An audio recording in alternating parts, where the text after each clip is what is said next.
agitated that carpet a little bit with our brush and drill. Just going to use this guy.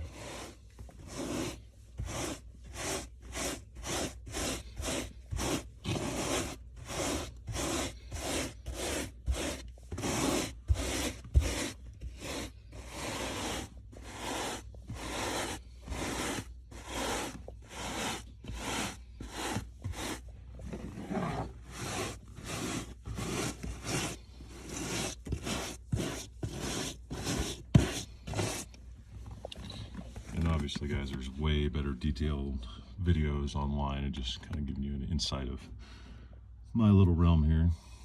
Just a generic cleanup, but we're just gonna get this kind of situated a little bit, vacuum it up, probably repeat this process a few times until I'm satisfied with it. I do not have a carpet extractor, unfortunately, but I do have a steamer, which we may run over that.